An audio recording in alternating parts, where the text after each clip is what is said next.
Comment vendre un logement loué? C'est ce qu'on va voir dans cette vidéo. Allez, c'est parti!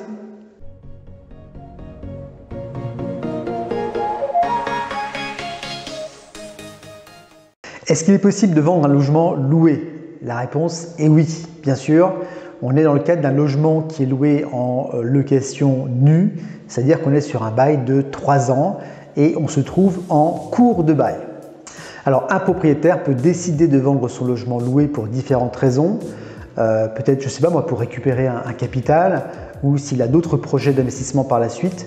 Et des fois, je vois des cas de séparation qui font que les propriétaires décident de vendre leur logement loué. Eh bien non, le locataire en place n'est pas prioritaire pour acheter le bien immobilier qu'il ou qu'elle occupe. On est effectivement dans un cadre différent du congé pour vente.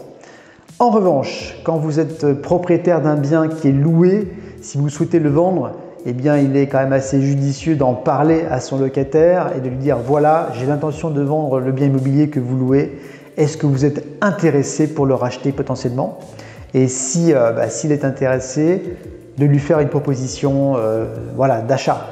Si l'achat ne se fait pas, si la personne trouve que le bien est vendu trop cher, eh bien, pas de souci, le propriétaire peut vendre librement à une autre personne tout simplement. Alors pour le locataire, ça ne change strictement rien. C'est simplement le nouveau nom du propriétaire qui change. Le bail reste le même. Le montant de son loyer plus les charges restent strictement les mêmes. Alors c'est plutôt un avantage pour le nouveau propriétaire puisqu'en fait il va être protégé pendant une durée de 2 ans. En effet, si le nouveau propriétaire achète le bien pour le reprendre, eh bien il devra attendre un délai de 2 ans pour faire ce qu'on appelle un congé pour reprise. Et si jamais le nouveau propriétaire souhaite revendre le bien sans locataire, il devra attendre la fin du prochain bail, donc c'est-à-dire un délai de 4-5 ans avant d'envoyer son congé pour vente à son locataire. Je vous invite à vous abonner à ma chaîne en cliquant sur le bouton en bas à droite de votre écran par ici et aussi à cliquer sur la clochette de notification pour être avisé de mes prochaines vidéos immobilières.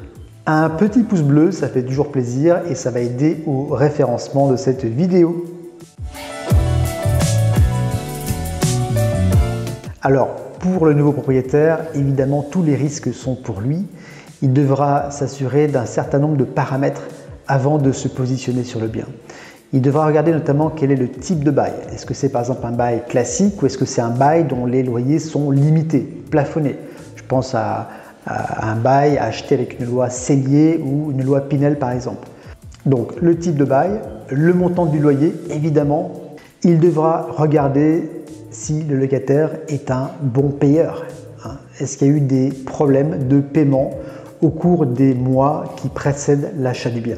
Donc ça, il va falloir contacter l'ancien propriétaire bien sûr ou la société de gestion locative pour savoir si le locataire en place est à jour de ses loyers. Il faut faire également attention à l'état du bien.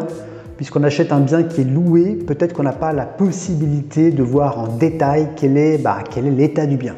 Pour le nouveau propriétaire, il faudra évidemment s'assurer qu'il reçoit le dépôt de garantie de l'ancien propriétaire et il devra le restituer au départ du locataire.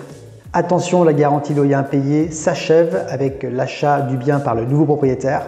En revanche, la caution du locataire est préservée avec l'achat du bien par le nouveau propriétaire.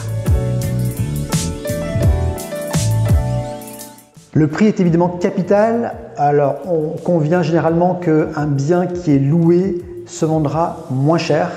On a une décote qui peut aller de 5 à 15-20%, tout dépend de la typologie du bien, tout dépend de son emplacement, de son état évidemment.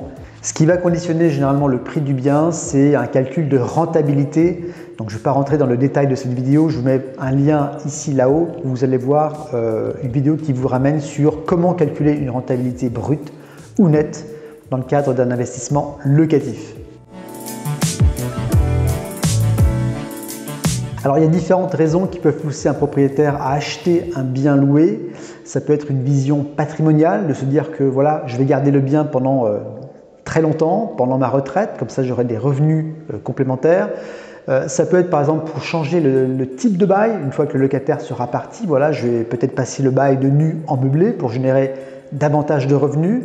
Ça peut être aussi pour tout simplement vivre dans le logement lorsque le locataire sera parti, et dans ce cas-là, on va délivrer un congé pour reprise. Voilà pour cette vidéo. Donc acheter un bien loué, ça peut être une très bonne opération. Il faut être extrêmement vigilant quand on est un futur propriétaire d'un bien qui est mis en location. Si vous avez vous-même expérimenté ce type d'acquisition avec un locataire en place, si ça s'est bien passé, si ça s'est moins bien passé, eh bien, je vous invite à me le faire savoir en mettant un commentaire en dessous de cette vidéo. Je vous invite également à télécharger mon guide offert qui va vous donner des astuces pour vendre votre bien immobilier dans les meilleures conditions et au meilleur prix. Et puis, si vous souhaitez une estimation immobilière sur le secteur de Moulin-Vent au sud de Lyon, nord de Vénissieux, eh bien, je reste à votre écoute et je vous invite à cliquer également sous le lien dans cette vidéo. Merci pour votre écoute et je vous dis à très bientôt dans une prochaine vidéo. Allez, bye bye!